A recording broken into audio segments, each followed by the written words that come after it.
In this video, I will be introducing some advanced multiple attacker principles and tactics. In particular, we will be covering substitutions, bridging, and entangling.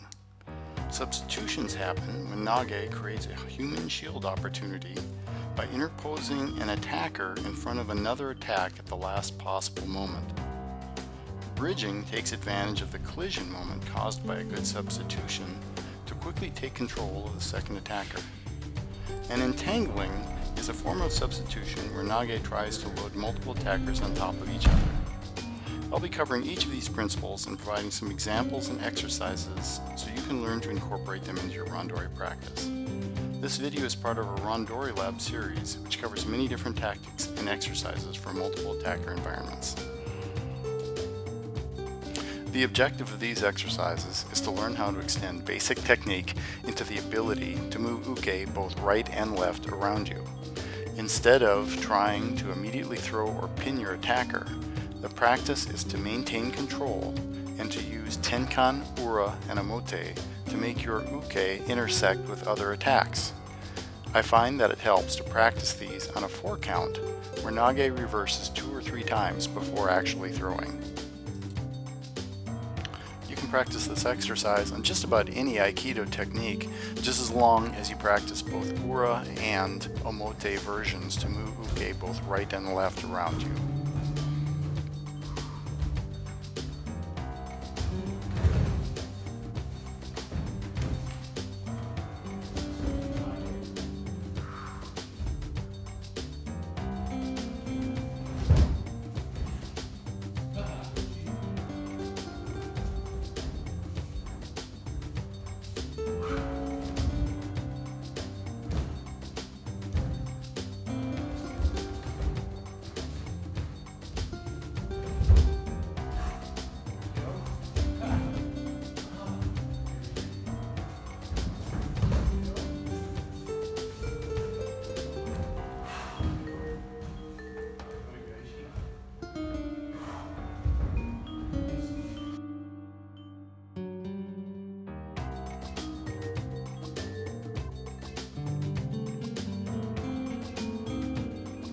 These exercises work against weapon attacks too, but extra care has to be taken to avoid injury to yourself and the other attackers as you move quickly.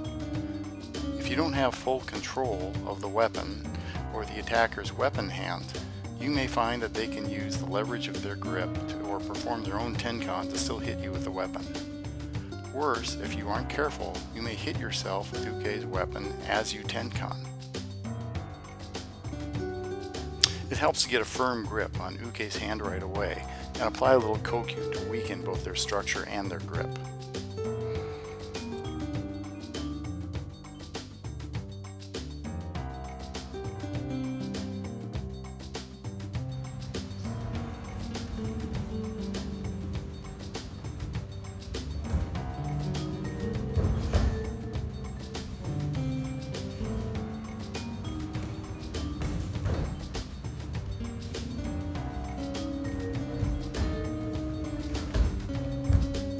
After you have worked with a single uke, it helps to warm up with basic substitution exercises too.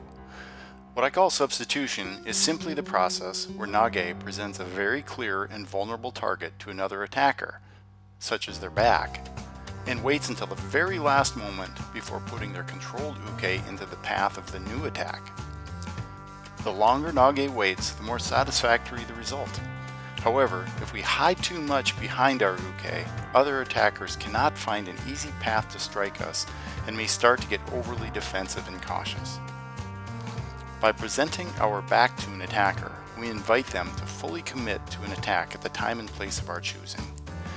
I find that the substitution tactic is one of the most fun and useful principles to apply in multiple attacker practice, and it can usually be learned quite quickly.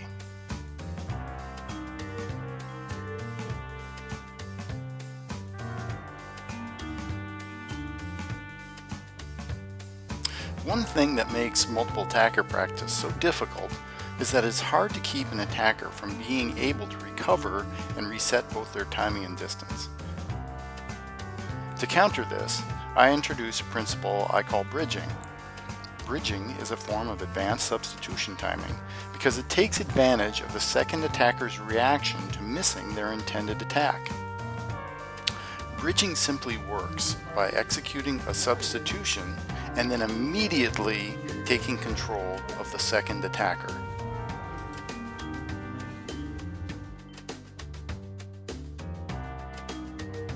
At the moment of a successful substitution, the second attacker is usually a little frozen or off balance as they try not to injure the other uke and try to recover from the situation changing abruptly from what they expected. Instead of walking away from the two attackers and letting them start over, Nage bridges by immediately taking control of the second attacker without waiting for them to move or attack again. In this way, the second attacker creates a seamless bridge to a new substitution.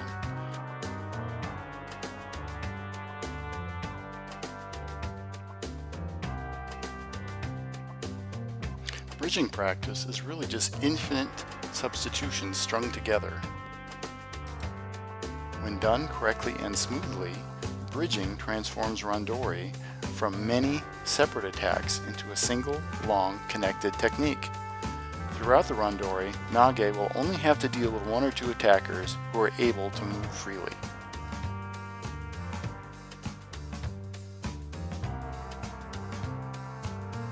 The final advanced substitution principle is entangling. Entangling happens when Nage simultaneously substitutes or throws two or more attackers. This sometimes happens spontaneously to an experienced Aikido practitioner who is really experiencing a good flow during their randori. It happens almost exclusively by chance because if you try to show it off and try to make it happen on purpose, it usually ends in failure. However, it is possible to make entanglement more likely to happen by setting up the right conditions. Entanglement setup happens exactly like normal substitution practice, except instead of presenting their back as a target, Nage presents a clear target that makes the second attacker attack over Nage's arm or the other uke's weapon.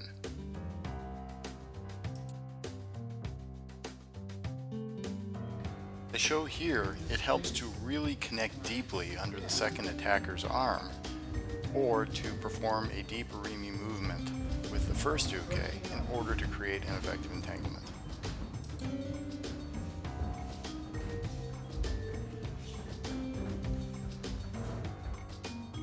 While we can get better at making entanglements likely to happen, we should never really try to force them. They are unlikely to appear even more than once or twice in a randori at best. Remember, as fun as entanglements and substitutions are, sometimes good evasion through clear rimi or tenkan movement is your best possible choice in a multiple attacker environment.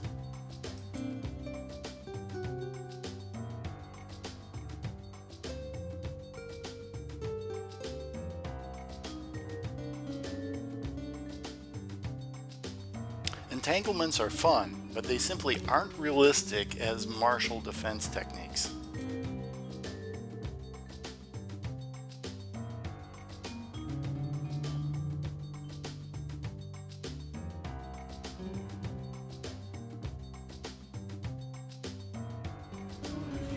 Anytime we introduce a new randori principle, it helps to set up a constructive learning randori environment.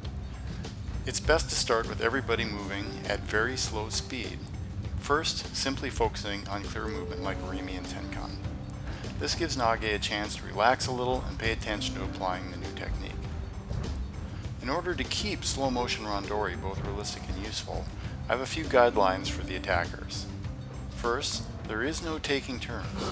No attacker should ever be standing around waiting, and it is okay to attack Nage's back or to even have multiple attackers strike at the same time. Second, the attack should be at the same speed as the foot movement, but fully committed.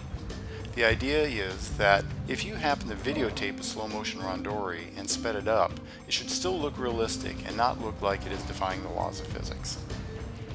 Third, after a strike or attack has been attempted, or after Nage throws an uke, they should take 3 steps in the same direction they were traveling before attacking again. Again, this helps keep slow motion training extend consistently to higher speeds.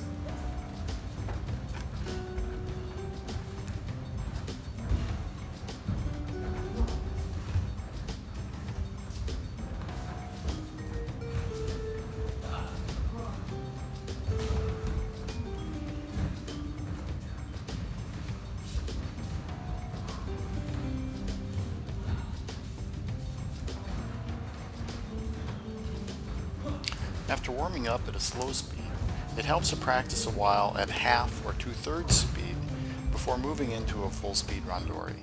Again, this helps to ease the new technique into your randori practice before you experience too much pressure from your attackers.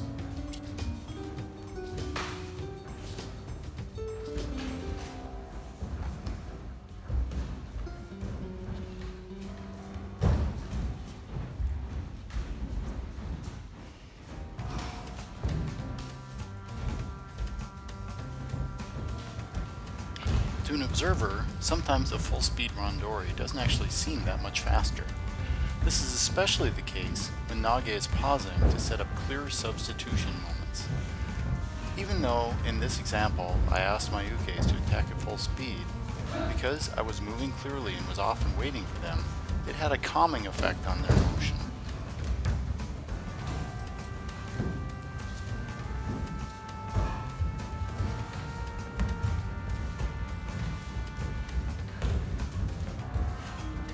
In multiple attacker training, when Nage appears to alternate between short, clear bursts of movement and calm pauses, I feel it is evidence that good tactical movement is being demonstrated.